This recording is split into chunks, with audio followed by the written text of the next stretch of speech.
Hello and welcome to the show. I want to start today not with a statistic or a theory, but with a very specific, slightly disturbing image. Imagine a warm autumn day in a park in London. You are sitting on the grass. Your 3-year-old daughter has just run off to play on the swings, leaving behind her tub of pistachio ice cream. It is sitting there in the blazing sun. 10 minutes pass. 20 minutes? You reach over to pick up the tub, expecting a soup of green liquid. But when you touch the container, it is warm. And when you look inside, the ball of ice cream is still sitting there. Perfect. Round. Glistening. It has not melted. It is a tepid, gelatinous foam that defies the laws of physics as we understand them in a kitchen.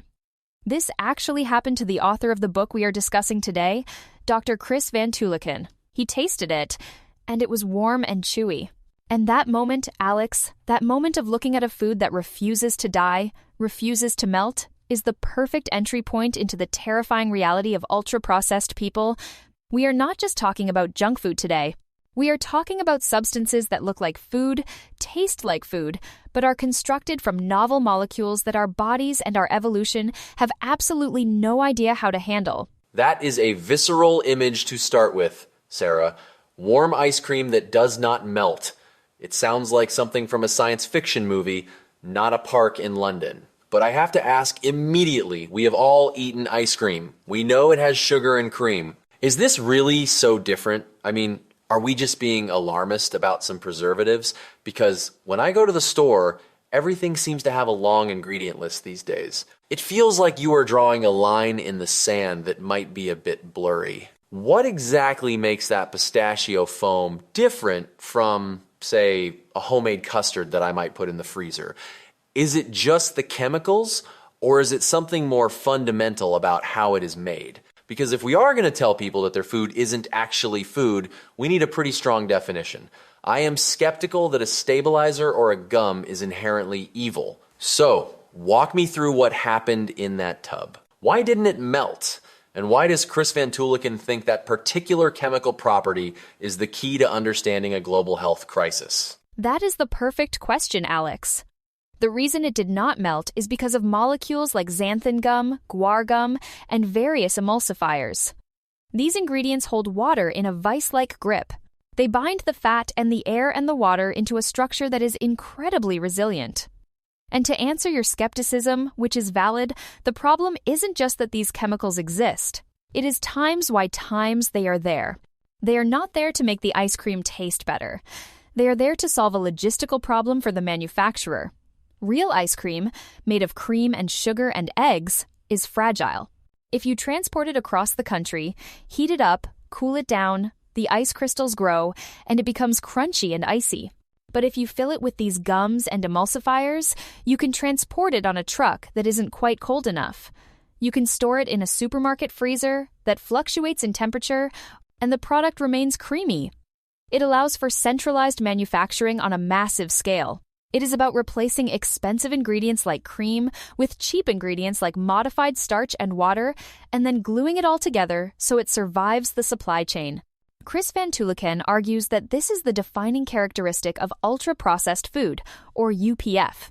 It is not food designed to nourish you. It is an industrial product designed to generate profit by destroying the link between the raw ingredient and the final product. It is an extract of an extract, reassembled into the shape of food. So, it is an economic hack. They are hacking the physics of food to make it travel further and last longer.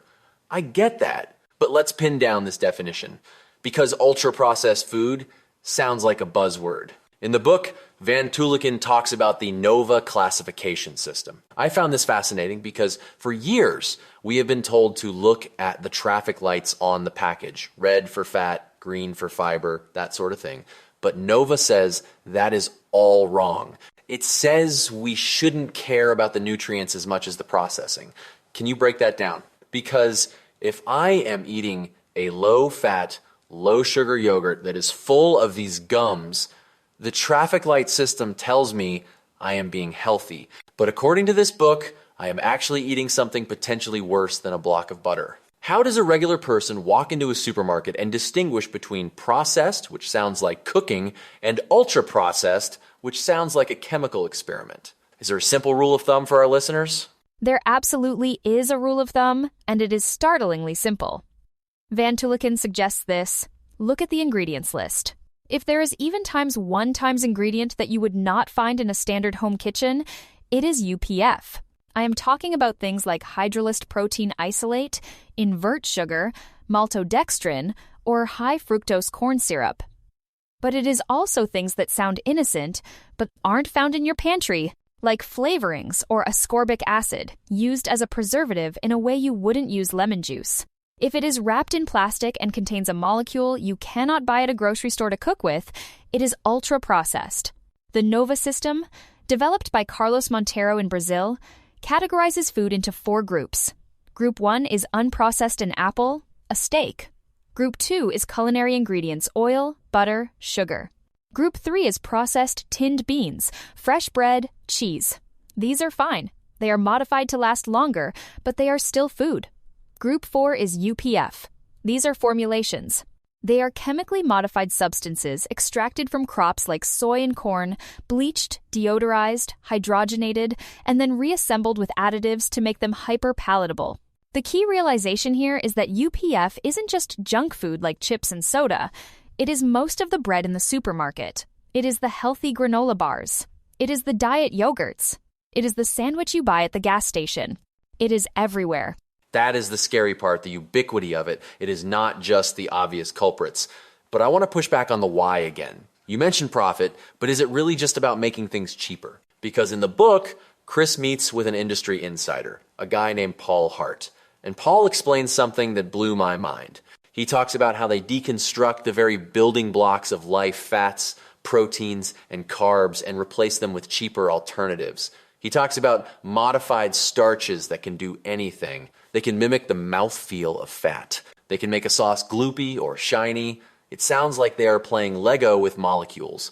And the most disturbing part was the discussion about fats. They take oils that would normally be rancid or toxic, like cottonseed oil, and they refine, bleach, and deodorize them, RBD oils. They scrub them clean of any taste or color so they become just a vehicle for calories. It feels like we are eating ghosts of food.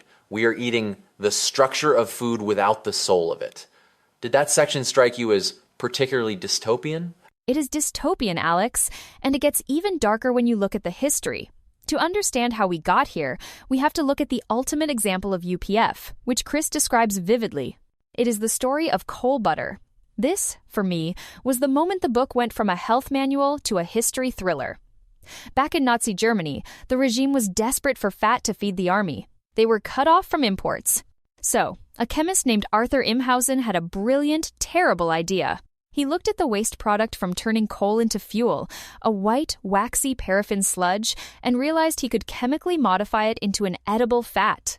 He created synthetic margarine from coal. It was white and tasteless, so they added yellow dye and butter flavoring diacetyl and fed it to prisoners in concentration camps to test it. It was the first purely synthetic food. It kept people alive, in the strictest thermodynamic sense, but it wasn't food. It was fuel. And the chilling part is that the process Imhausen used isn't all that different from how we hydrogenate vegetable oils today. We are taking something inedible, or barely edible, and chemically beating it into submission until our bodies accept it as food. It breaks the link between the land and the mouth entirely. Coal butter. It really puts the I can't believe it's not butter marketing into a different perspective, doesn't it? But this brings us to a huge concept in the book, the ages of eating. Van Tulleken frames this evolutionarily. He says we are currently living through a massive shift in how biological organisms consume energy. He breaks it down into 3 ages. The first age was billions of years ago, when single-celled organisms ate rocks, literally chemical compounds. The second age, which has lasted for hundreds of millions of years, is life eating life. Animals eating plants or other animals. This is where all our biological systems evolved. We have sophisticated sensors to detect toxins, to regulate salt, to balance protein. And then, blink and you miss it, we enter the third age. This is us now. We are eating industrial substances. And the argument is that our bodies are still running the software for the second age. We are trying to navigate a supermarket filled with third age substances using a brain designed for the savannah. This mismatch is where the disaster happens. It's not that we lack willpower, it's that our internal GPS is completely scrambled by these new signals. Exactly. And to illustrate just how sophisticated our second age software is, Chris takes us to a farm to meet some cows. This was one of my favorite anecdotes. We tend to think of cows as dumb grazers, just mowing the lawn. But the farmer, Eddie, explains that cows are nutritional geniuses. They don't just eat grass. They eat dozens of different plants, balancing their intake. If they eat a plant that has a certain toxin, they will seek out another plant that contains tannins to neutralize that toxin. They are constantly running a complex biochemical algorithm, balancing energy, protein, and toxicity. They learn from their mothers, and they learn from feedback loops in their own bodies. If a cow can do that, if a cow can self-regulate its diet with such precision, why can't we? Why are we the only species on the planet that gets obese and sick from the food available to us? The answer isn't that we are broken. It is that the feedback loops have been severed. UPF lies to our bodies. It tastes like it has protein, but it doesn't. It tastes like it is rich in nutrients, but it is just empty starch and sugar. We are flying blind because the dashboard sensors have been taped over by flavor engineers. The idea that UPF is a lie that is powerful. It is essentially hacking our biology. But let's get to the evidence. Because for a long time, the narrative has been calories in, calories out. If you are gaining weight, you are just eating too much. It is a failure of character. But Chris introduces us to the work of Kevin Hall at the NIH, and this study is the smoking gun. It is the moment the science turned. Kevin Hall was a skeptic. He didn't believe in this UPF theory. He thought it was just about salt, sugar, and fat. So he designed a rigorous study to prove that processing didn't matter. He took volunteers, locked them in a clinic, and fed them 2 different diets. One was ultra-processed Spam, white bread, tinned ravioli. The other was unprocessed roast beef, vegetables, rice. But here is the kicker. He matched the diets for nutrients. Same calories available, same sugar, same fat, same salt, same fiber. The only difference was the processing. The participants were told to eat as much as they wanted. Kevin Hall expected no difference. He was wrong. He was spectacularly wrong. He was. The results were shocking. The people on the ultra-processed diet ate, on average, 500 calories more per day than when they were on the unprocessed diet. 500 calories. That is a massive amount.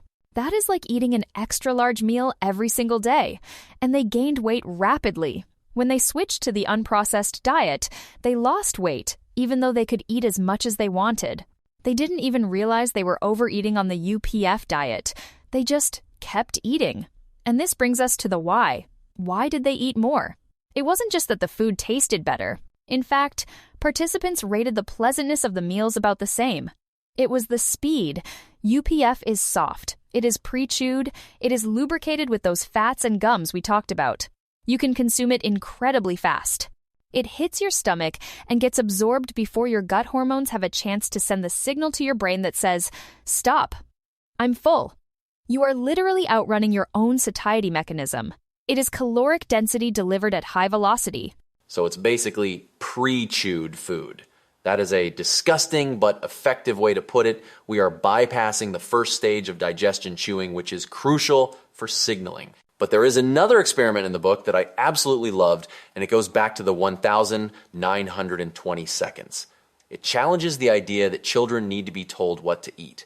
This is the Clara Davis experiment. She took a group of babies, infants, who had never eaten solid food and essentially let them run wild at a buffet. But not a buffet of nuggets and fries, a buffet of raw ingredients, liver, brains, sour milk, bone marrow, chopped raw beef. It sounds horrific to modern ears, but she wanted to see if humans possess that same nutritional wisdom as the cows. If you leave a baby alone with whole foods, will they just eat cake or will they balance their diet? The results she got are almost unbelievable by today's standards. These babies didn't just survive, they thrived. They became the picture of health. It is an incredible story. There was one baby, Earl, who had rickets, a vitamin D deficiency that makes bones soft. Clara Davis offered him cod liver oil, which is foul stuff. Most adults can't stand it. But Earl? He drank it of his own volition, in irregular doses, until his rickets healed. And the moment his bones were strong, as confirmed by x-rays, he stopped drinking it. He never touched it again. This proves that we times have an innate system for regulating our nutrition. We know what we need. But here is the tragedy. That system only works in an environment of food. Real food? When you introduce UPF, that system breaks. You cannot intuitively balance your diet when the food is engineered to trick you. If Earl had been offered a vitamin-fortified sugary cereal instead of cod liver oil, he might have eaten it for the sugar, not the vitamin, and he would have lost that delicate signal. UPF creates a noise that drowns out the quiet, ancient signals of our body. That is the key, isn't it? The noise. And Chris van Tulleken decided to experience that noise firsthand. He went on a diet of 80% UPF for a month. This is the Supersize Me aspect of the book, but with more science. He wanted to see what it did to his brain, not just his waistline. And the effects were immediate. He talks about constipation, yes, and weight gain, but the psychological shift was the most profound. He describes this trance state. He would start eating fried chicken or cereal and just check out. He wasn't enjoying it after the first bite, but he couldn't stop. It reminds me of scrolling through social media. You aren't happy, but you can't put the phone down. The MRI scans he took showed that his brain was actually rewiring itself. The connections between the reward centers and the areas responsible for automatic behavior were strengthening. He was building a highway for addiction in his own head. The addiction comparison is controversial, but Chris makes a compelling case. He argues that UPF is a commerciogenic substance, a substance engineered by commerce to drive excess consumption. It is not designed to kill you, because dead customers don't buy food, but it is designed to keep you in a state of unsatisfied craving. And this brings us to the most uncomfortable part of the book, the ecosystem of money. Chris describes the food industry not as a collection of evil villains twirling mustaches, but as a biological organism itself. A corporation is like an amoeba. Its only goal is to grow, to extract energy in the form of money from the environment. And we are the environment. We are the resource. If a company decides to act ethically and sell less addictive food, it will be outcompeted by a company that sells the hyper-palatable stuff. It is a survival of the fittest scenario. But fitness is defined by profit, not human health. The system must produce UPF to survive. It is an arms race. And right now, the corporations are winning because they have harnessed evolutionary biology against us. It is an arms race where we are bringing a knife to a nuclear fight. And the battlefield is the supermarket. Chris points out that in the UK and the US, something like 60% to 80% of the calories people consume come from UPF. If you walk into a store, unless you are in the produce aisle, you are surrounded. Even the bread, the healthy brown bread, is full of emulsifiers and preservatives. It is almost impossible to opt out completely unless you are wealthy and have hours of free time to cook from scratch. This is a social justice issue. The cheapest calories are the ones that do the most damage. So, Alex, we have painted a pretty bleak picture here. We have zombie ice cream, coal, butter, confused brains, and a corporate machine that feeds on our health. Where does that leave us? Because Chris is adamant that this is not a diet book. He doesn't want to tell you to lose weight. He wants to dismantle the system. He does. But he also offers a very personal solution, or perhaps an experiment for the reader. He says, don't go on a diet. In fact, he suggests you continue eating UPF while reading the book. He calls it eating along. The idea is taken from Alan Carr's method for quitting smoking. You keep smoking while you learn about the addiction. The goal is to make the food disgusting to you by understanding what it really is. Once you know that the sheen on your burger bun comes from a modified starch used in oil drilling, or that the strawberry flavor is a chemical from a vat, the spell begins to break. You start to taste the chemicals. You start to feel the slimy texture of the gums. He wants you to engage your higher brain, the skepticism, while you eat. It is about reclaiming that nutritional wisdom we talked about. You can't regulate your intake of UPF subconsciously, but you can regulate it consciously by realizing it isn't food. It is an edible industrial substance. It is about seeing the matrix. Once you see the code, you can't unsee it. I have to say, since reading this, I have been looking at labels differently. I picked up a sandwich yesterday, saw emulsifier 471, and put it back. Not because I was counting calories, but because I just didn't want to eat a chemistry set. It is empowering in a way, but it is also infuriating. We shouldn't have to be detectives to feed our children safe food. The book ends with a call for policy change, for warning labels, for restricting marketing to kids. But until that happens, we are on our own. We have to be the guardians of our own biology. Absolutely. And my biggest takeaway is this: be kind to yourself. If you struggle with weight or eating, it is not a failure of willpower. You are fighting against billions of dollars of engineering designed to override your willpower. You are a biological organism in an environment that is hostile to your metabolism. The first step is awareness. Read the label. If it has an ingredient you don't recognize, treat it with caution. Try to eat things that look like they came from a plant, not made in a plant. It sounds cliché, but after reading Time's ultra-processed people asterisk, it feels like a revolutionary act. A revolutionary act indeed. Eating real food is now an act of rebellion. That is a powerful place to end. Thank you for listening to our deep dive into Time's ultra-processed people asterisk. We hope this conversation has given you some food for thought, pun absolutely intended. Go check your pantry, read some labels, and maybe, just maybe, try to rediscover your own nutritional wisdom. Until next time!